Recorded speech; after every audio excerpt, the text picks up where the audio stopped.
You guys, Johnny Sharp, John Brecko back here with another live stream today. Hope you guys are all doing well. Hope everything is going good. For all of you guys that come in here, shout out in advance to each and every one of you that do come in. Thank you so much. Thank you for your continued support of the channel.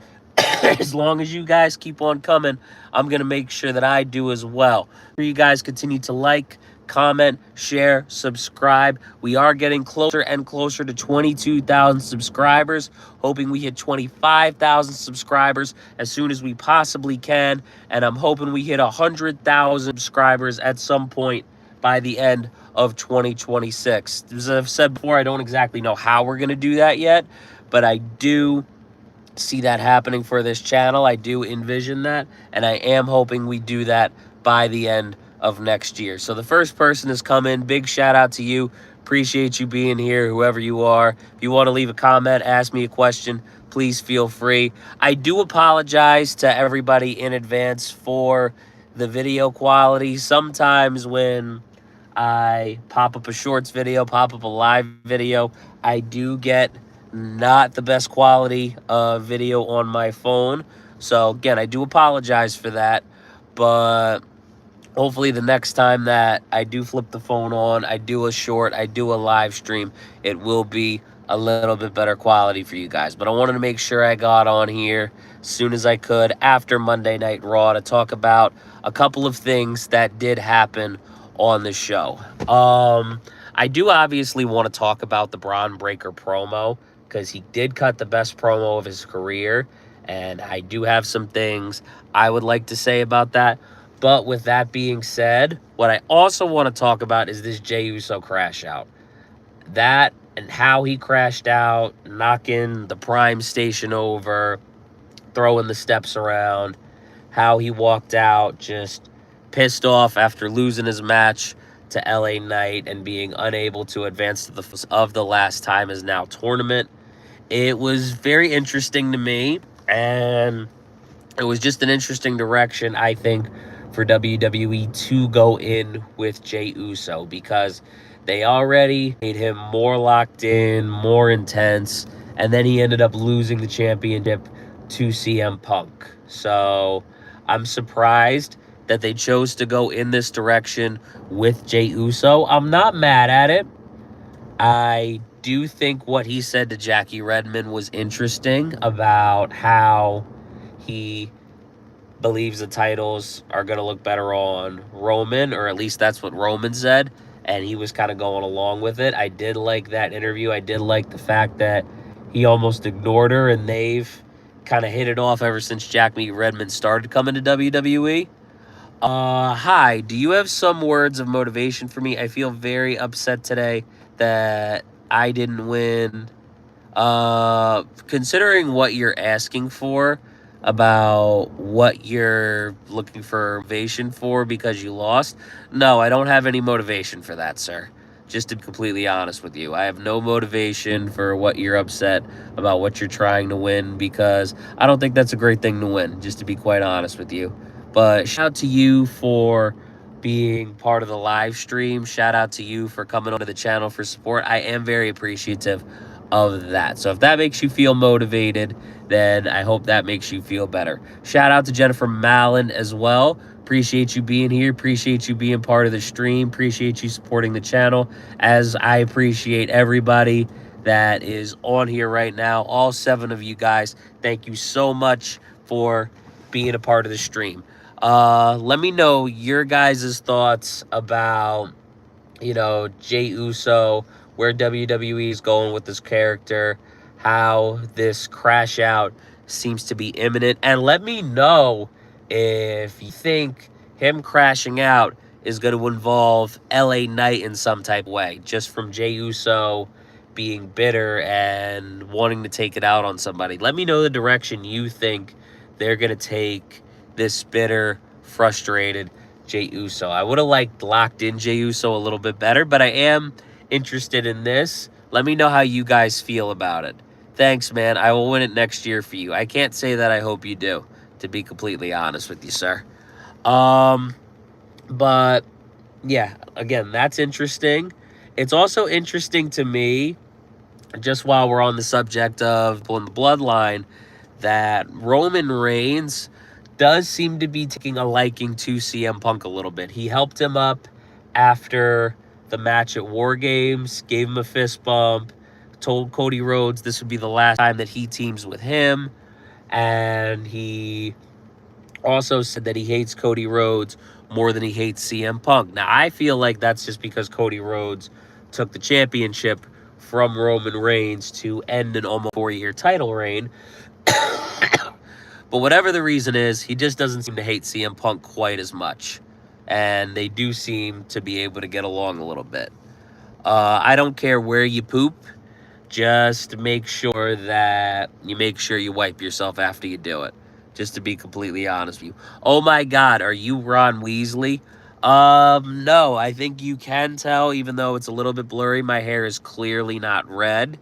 But if you can't, I do apologize again for the video quality. My hair is very much brown. It does have a couple of blonde streaks in it, but I do think that's a little bit of a difference from a more red color like Ron Weasley's hair is. So, just to be straight with you.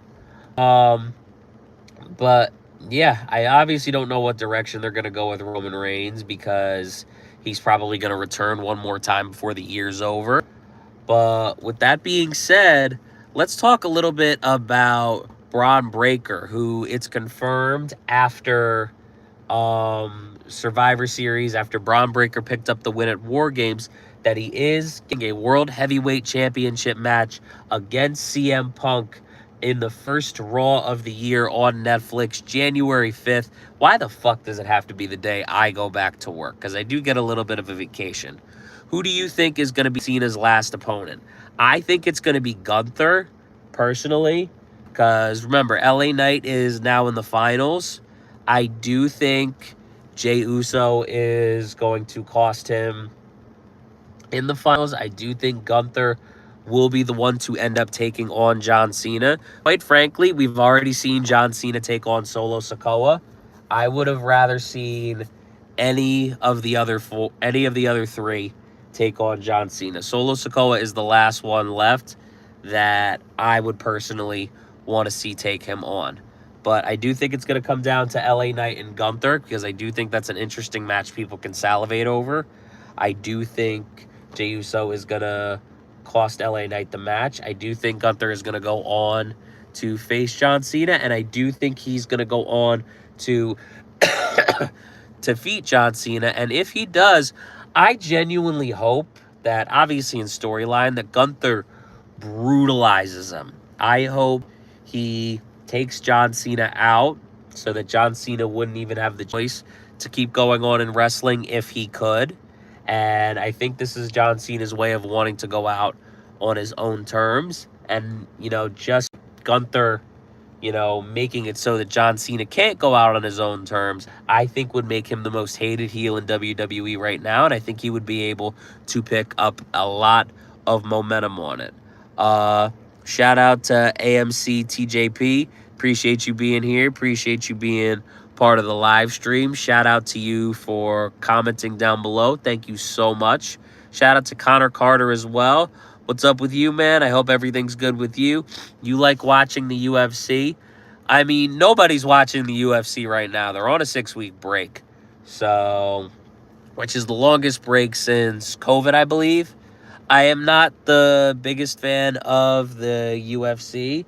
If you want to talk about anything that is UFC related, I'll try to have the conversation, but I can't promise that I'm fully educated on the UFC to be able to do that. The UFC is always fun to watch if it's on like in a bar, if somebody puts it on.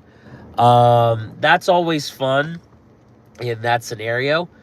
But it's never something that I'm really looking to watch personally.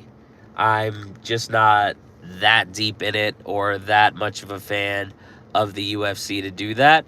But it is something that I will watch in passing, or if somebody else is watching it. So if you want to talk about the UFC, we definitely can. I don't know. I heard in an article that they weren't doing shows for like 6 weeks. So If you want to talk about UFC, you're more than welcome to. I just don't know how much I'm really going to be able to say back. Harry Shao 8980. Who cares about UFC? That thing sucks. Again, I'll watch it in passing. I go out of my way to watch it personally, but you know, it is fun to watch in a group or at a bar. Just my 2 cents on it. So I disagree with him, but I'm not the hugest fan of the UFC personally. Like, there's bigger fans out there than I am. But yeah, again, let's keep talking about Bron Breakker, who is facing CM Punk January 5th on Netflix. And I am really looking forward to the match. I do think that CM Punk is going to end up retaining. I hope Bron Breakker wins in the long run, because I do think he would end up being an awesome champion. And I do think that Bron Breakker on Raw a couple nights ago delivered the best promo of his entire career. It was short, it was sweet, it was intense. Bron Breakker said everything that he needed to say. He got some really good jabs in there about CM Punk, Seth Rollins, Becky Lynch, their marriage. He said Becky Lynch is a bigger star than Seth Rollins. He called CM Punk a soft-ass bitch. And he said he was going to ruin CM Punk's life. And to be honest, that's all you really need to be able to build up a match. I would like to see CM Punk respond to that at some point. I did see a couple of posts about something that was going on with CM Punk. If anybody wants to share that out loud, just to make sure that I'm right about it, you know, you're definitely welcome to. But I do believe that's why CM Punk wasn't on Monday Night Raw. But I do think it makes it look like CM Punk is a little bit intimidated of Bron Breakker, at least, you know, in storyline when you're watching the show, because you watch and you're like, why isn't CM Punk responding to this guy? Especially if you don't know what's going on. But, you know, with that being said, you wonder if they'll go in that direction.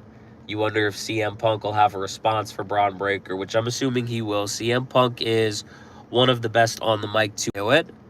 But yeah, man, Bron Breakker did a great job of setting up the build for this match.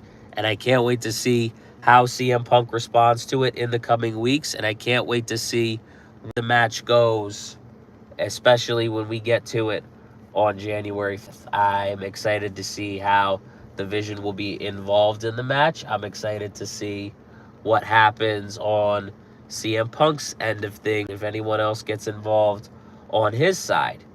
You know, whether it's Jey Uso or Roman, since they seem to be starting to like each other a little bit. You know, you got to wonder if Brock Lesnar or McIntyre, since they've done business with Paul Heyman, if they'll get involved. Maybe they'll break off into a feud. Honestly, after Survivor Series, there's so many different directions that you could go, so many different ways this match could take place, which is what makes this even more interesting to me, other than this just being a hell of a match in general. So, again, I am very excited for this match. Let me know your thoughts on Monday Night Raw, anything that happened, you know, any of this stuff with the last time is now tournament, LA Knight winning, Jey Uso seeming like he's about to crash out.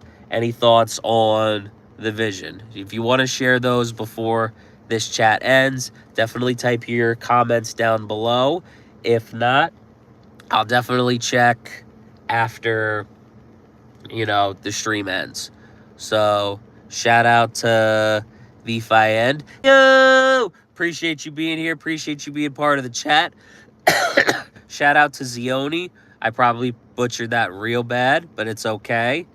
But yes, I do understand that my phone is blurry. I'm not sure why it's blurry at the moment, but it was blurry in one of my shorts too, and I wanted to make sure I got on here and did a live stream and talk to you guys. So I do want to say thank you guys for being here. I appreciate all the support that I do get on the channel. Every little bit definitely helps, as I've stated, and as you guys know.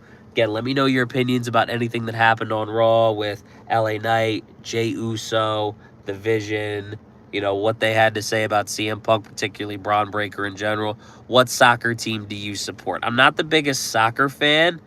The sports that I follow, the biggest one is football. That's number one for me. I do follow basketball here and there. I probably can't keep up with like everyday news with basketball, and I probably can't keep up with every game because there's just so many, especially because, there's 30 teams. They all play 82 games. There's a lot going on in basketball. So I don't follow that quite as closely. Football is number one for me. Patriots. Are you a Massachusetts guy? The Fian? Let us know in the comments if you are. I'm just assuming that. But the Patriots look really good this year. My team is right here. I'm not sure if you guys can read it, if it's blurry, but it's what Philly looks like when it's backwards. So, just so you guys know what's going on over here. But your team is looking good. I'm hoping my team looks a little bit better after these next 5 games, personally. But again, let me know your thoughts about anything that happened on Raw. Again, with LA Knight, Jey Uso, Division, what they had to say. Relocated to West Coast. Where are you at in the West Coast, man? I've been in New Jersey personally all my life. So I've been here since day one and I haven't left. So if you want to share, you're more than welcome to. There is a comment section for that if you aren't able to type it in time. Oregon. That's interesting. I don't think I've had anybody on any live stream that I've done that's been from Oregon yet. See, that's one of those states that you forget even exists. Because there's a lot of those states that are in the Midwest that you just completely forget, like, even exists, has anything going on. Like, that state just escapes your mind in general. It's just in the middle. And, oh my God. Yeah, no, nobody's been from Oregon that, I've, seen on here yet. And I've seen people from, like, several different countries, many different states. No one from Oregon yet. That's crazy to me. That's cool, though, man. That's really cool that I got to discover that about somebody. Hi, who do you think the masked man at Survivor Series was? First off, shout out to Grafton Look. Appreciate you being here. Appreciate you being part of the channel. Definitely wasn't Seth Rollins, I'll tell you that. But that's kind of obvious. I actually have no idea. Like, I'm trying to think of people personally. I haven't seen any suggestions. And I have no idea personally who it could be. Like, at least when we had El Grande Americano, we had people that made sense of who it could be, even though we kind of knew who it was. If it's Austin Theory, that would be crazy. Because he had no involvement with anything that was going on with anybody in there. Excuse me. He just had a couple of vignettes with Grayson Waller. But I do think that would be kind of cool if it was Austin Theory. But you guys can let me know that as well. Again, let me know your thoughts on the things that happened on Raw with anyone that I mentioned. And who you think the masked man was now. Appreciate you guys being here. Appreciate the support. Make sure you guys like, comment, share, subscribe. Help us get to 25,000 subscribers and 100,000 by the end of next year. Much love. Peace. I'll be back soon.